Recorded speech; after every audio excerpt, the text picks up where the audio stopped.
Hi everyone! Kamusta kayong lahat? I'm Mars and I'm here to give you some tips kung ano nga ba yung mga bagay na makakatulong sa atin para maging simple yung ating pamumuhay. Pero gagaan naman yung natin, everyday nating paggalaw. Alam niyo yung paggalaw, ganon. So, ano nga ba yung mga tips ko ngayon? Itong mga tips ko ay yung mga makakatulong tayo para ma-reduce yung ating stress, um, maging focus tayo dun sa mga bagay na magiging magmamatter sa atin. So, number one is, yan, declutter mindfully. Ano nga ibig sabihin ng declutter mindfully? Ibig sabihin nito, start natin to declutter yung mga physical and digital spaces natin. Consider natin yung mga bagay o yung mga items na nagbibigay sa atin ng value tsaka ng saya.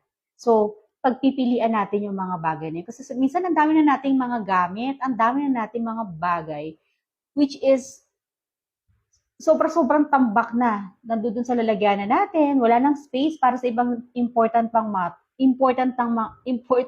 mga bagay, di ba? So, alisin na natin yun.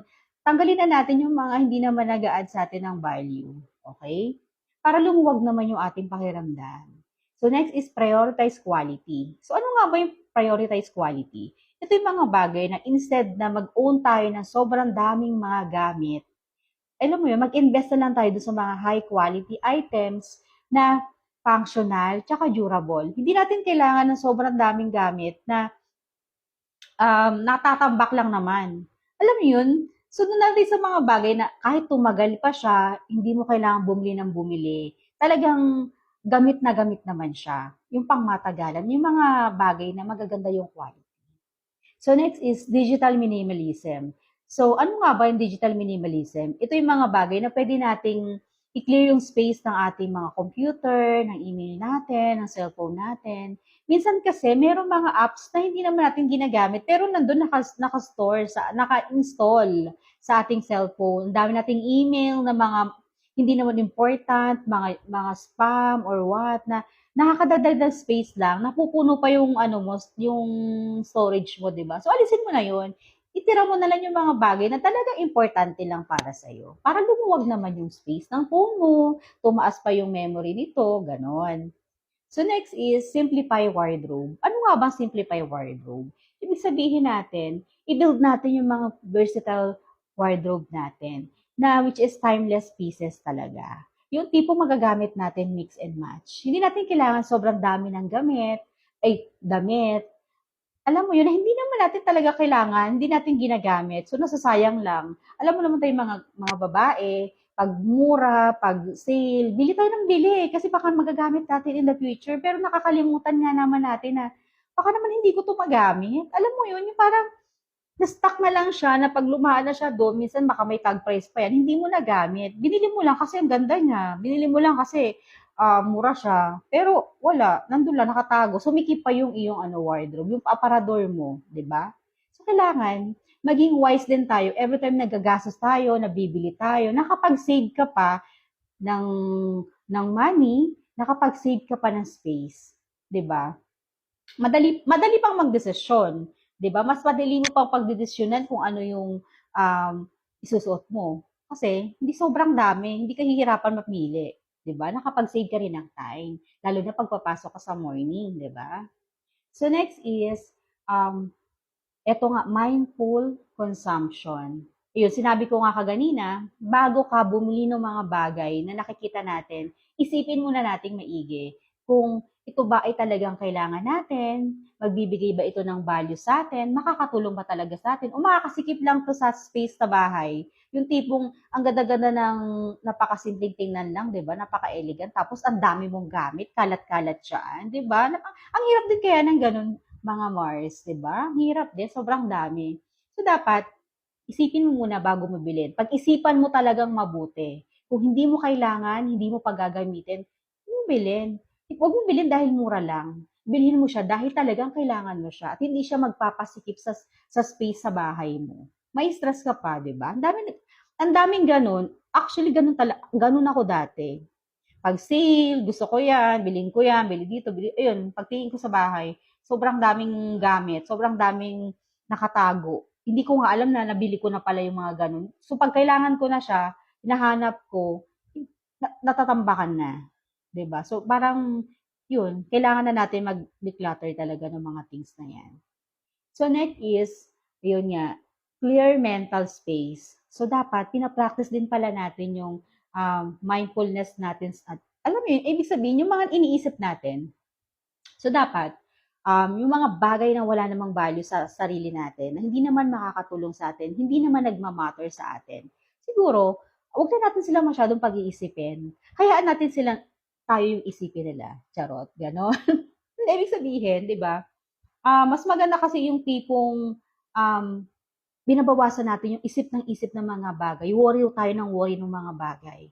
Alam mo yun, dapat mag-focus tayo sa present kasi ngayong present moment natin, ito yung magbibigay ng future natin. Kasi kung anong ginagawa natin, anong iniisip natin ngayong present moment, 'di ba? Magmamatter din naman yung future natin. Kasi kung ano, for example, ginagawa mo ngayon, stress ka, negative ka sa mga bagay-bagay. So, anong i-expect mo para sa future mo, 'di ba? So, expect positivity, 'di ba? Dapat gawin mo yung maganda, do your best, think better, think positive.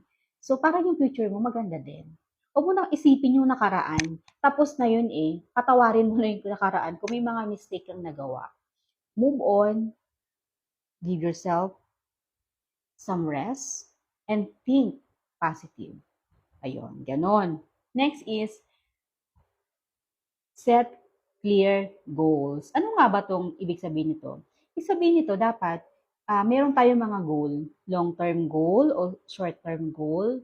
So, dapat meron tayong mga activities na ginagawa kung gusto talaga nating ma-reach yung goal natin. Hindi yung set tayo ng set ng goal, wala ka namang ginagawa, nakahiga ka lang, nakahilata ka lang. 'Di ba? Kung gusto mong maging successful or kung gusto mo talaga magnegosyo, mag-try ka na ngayon. Huwag mo lang isip-isipin pa at huwag kang matakot. Maraming mga business na hindi nangangailangan ng sobrang laking puhunan or capital. Mag-search ka lang ng mga small ideas. Actually, mas maganda pa nga kung yun yung passion mo. Alam mo, yung mas makukuha mo pa siya. Kapag passion mo siya, masaya ka, ini-enjoy mo yung moment. Ganon. So next is, dapat pinapractice din pala natin yung pagiging gratitude. Marunong tayong magpasalamat sa lahat ng meron tayo. Hindi tayo puro reklamo, reklamo. Kasi the more na nagre-reklamo tayo, ina-attract natin yung bawat problema. Pero kung marunong tayong maging grateful, magpasalamat sa lahat ng ginagawa natin, we are attracting positive energy. Ina-attract natin yung mga magagandang bagay, guys. Kumbaga, thank you Lord sa aking house, thank you Lord sa bahay. Yung bahay, house, the same lang, di ba? Thank you Lord sa trabaho ko at napakaganda nito. Ganun, magpasalamat tayo. Ngayon, pag meron pa tayong mga desire, hindi pa naman nangyayari yon, mag-thank you ka lang. Example, napadaan ka sa bank at wala kang savings account. Ganito sabihin mo, thank you Lord, thank you Lord, or thank you, napakadami kong savings dito sa bank na to. Ganon. So it will attract the positive energy and the law of attraction na din, 'di ba? So next is environmental impact. Ano nga ba ito? 'Di ba kapag nakakapag-reduce din tayo ng space sa ating bahay, nasa paligid natin, tinatapon natin yung mga hindi naman ginagamit. Minsan nakaka-save tayo nung nakakapag-contribute tayo para ma-reduce yung waste and consumption. Yun, yung mga ganong bagay. Hindi pa tayo marami masyadong mga kalat-kalat dito sa paligid natin, di ba? Ayun, so unplug regularly. Dapat pala, dinidedicate natin yung time natin to unplug from screen and devices. Hindi puro tayo cellphone, computers. Kung may moment tayong mag-rest, magpahinga, yun, mag ano tayo, yung parang nag-energize ka, yung ganon. Yung parang nakaupo ka lang, iniisip mo yung magagandang mangyayari sa future mo, yung magagandang gusto mong gawin sa buhay mo. Minsan nasarap din kaya ng ganon, guys. So, isa yun sa makakatulong para mag-clear din yung mind natin sa lahat ng negative na nangyayari sa buhay natin araw-araw. So, ayan, kung may nagustuhan kayo sa aking mga tips, comment below. At kung gusto nyo pang magkaroon ng mga iba pang mga tips coming from me, mag-comment lang po kayo below at try natin gawa niya ng mga guide. Thank you, and have a wonderful day!